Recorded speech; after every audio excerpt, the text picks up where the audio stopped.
Let's see question number 7 from exercise 8.1 introduction to trigonometry. ठीक है ना। क्या दिया गया था, लिखा गया था if cot theta equal to 7/8 evaluate 1 plus sine theta into 1 minus sine theta divided by 1 plus cos theta 1 minus cos theta. Second में पूछा गया था कॉट स्क्वायर थीटा का वैल्यू। सबसे पहली बात देखिए यहाँ पे क्या की जरूरत है, साइन का और कॉस की जरूरत है, और दिया क्या गया है, कॉट। ठीक है ना। What we have been given the value of cot that is equal to 7/8। चलिए देखिए, तो एक बेसिक सा फॉर्मूला होता है कि कॉट थीटा रेसिप्रोकल होता है टेन और टेन का, तो टेन लिखा जाता है P by B. Tan theta क्या लिखा जाता है, टेन थीटा इक्वल टू लिखा जाता है पापा बोलो। ठीक है ना। तो कॉट थीटा क्या होगा, उल्टा, तो बी बाई पी लिखोगे, यानी कि यहाँ से लिखा जा सकता है बी बाई पी। तो यहाँ से b का वैल्यू हो जाएगा आपका 7 और p का वैल्यू आप लिख दोगे 8, लेकिन h मालूम नहीं है। सो सबसे पहला उद्देश्य होगा कि आप h का वैल्यू कैलकुलेट कर लो। तो by applying Pythagoras theorem, by using Pythagoras theorem, तो यहाँ से लिखा जाए by using Pythagoras theorem, by using Pythagoras theorem, Pythagoras theorem.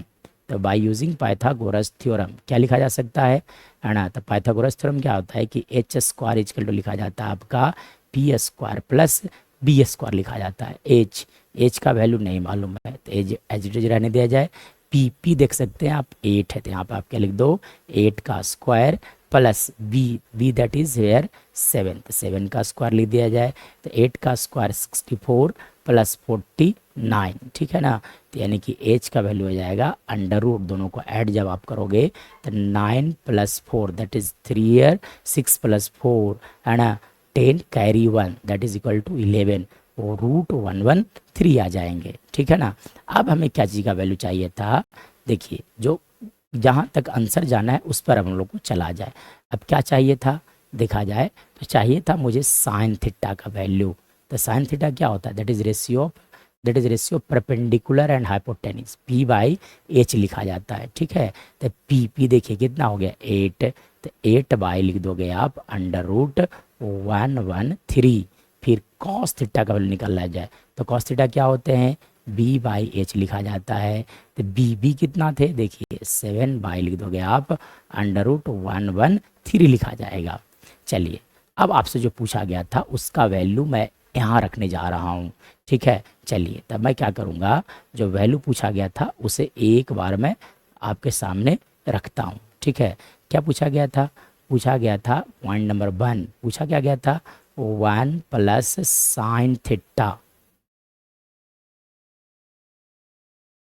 1 plus sine theta into लिखा गया था 1 minus sine theta divided by लिखा हुआ था आपका 1 प्लस कॉस थीटा इंटू क्या लिखा गया था 1 माइनस कॉस थीटा। तो इसका वैल्यू कैसे कैलकुलेट किया जाएगा, तो सबसे पहली बात कि देखिए यहाँ से एक रिलेशन होता है A plus B into A minus B that is equal to A square. मतलब आप क्या कर लोगे 1 का स्क्वायर अब माइनस यहाँ से लिखा जा सकता है साइन थीटा का होल स्क्वायर डिवाइडेड बाई यहाँ से आप लिख दोगे A square minus B square. मतलब यहाँ से आप लिख सकते हैं कॉस थीटा का होल स्क्वायर। मतलब यहाँ से अगर मैं फर्दर बात करूँ तो that will equal to 1 minus sine square divided by क्या लिखा जाएगा 1 माइनस कॉस स्क्वायर लिखा जा सकता है। ठीक है। चलिए अब फर्दर अगर बात किया जाएगा तब आप क्या करो कि सारे वैल्यू को यहाँ पर रख दिया जाए। ठीक है।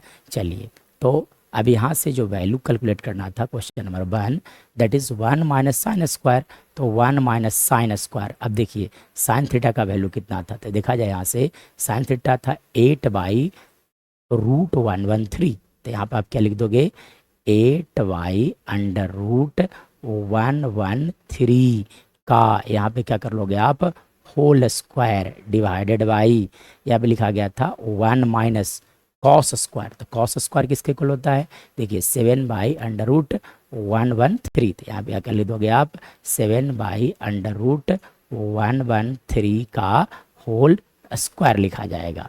चलिए अब इसका कैलकुलेशन किया जाए तो कैसे कैलकुलेशन आप करोगे देखिएगा।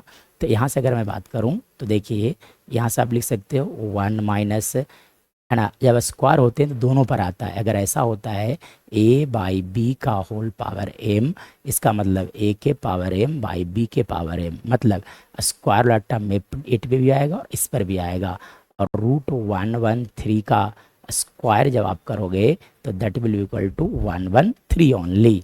ठीक है, तो यानी कि 8 का स्क्वायर लिखा जाए 64 डिवाइडेड बाई, यहाँ पे आप लिख दोगे 113 डिवाइडेड बाई, यहाँ से देखिए 1 माइनस 7 का square that is 49 divided by क्या लिख दोगे आप 113। देखिए 113 एलसीएम ले लिया जाए, जब आप एलसीएम लोगे तो that will equal to 113 minus 64 divided by लिखा जाएंगे आपका 113 डिवाइडेड बाई, यहाँ से जब आप लोगे तो 113, अब माइनस हो जाएंगे आपका 49 डिवाइडेड बाई आप लिख दोगे 113 से 113 कैंसिल आउट हो गए।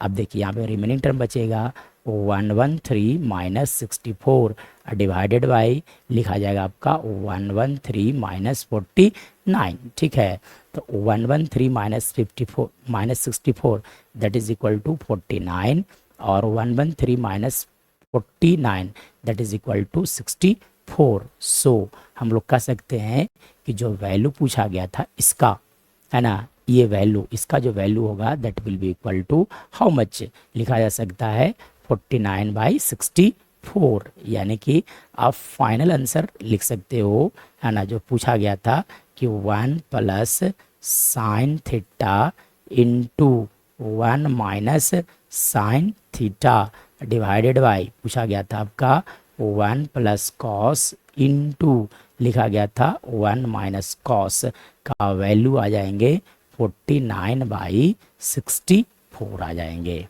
चलिए अब इसमें सेकंड क्वेश्चन क्या कर रहा था, देखिए सेकंड क्वेश्चन में पूछा गया था कॉट स्क्वायर थीटा का वैल्यू, क्या पूछा गया था, कॉट स्क्वायर थीटा का वैल्यू पूछा गया था। चलिए तो सेकंड क्वेश्चन को भी सॉल्व कर लिया जाए। ठीक है, तो सेकंड क्वेश्चन में पूछा गया था कॉट स्क्वायर का value, so I am going to calculate here question number second, cot square theta.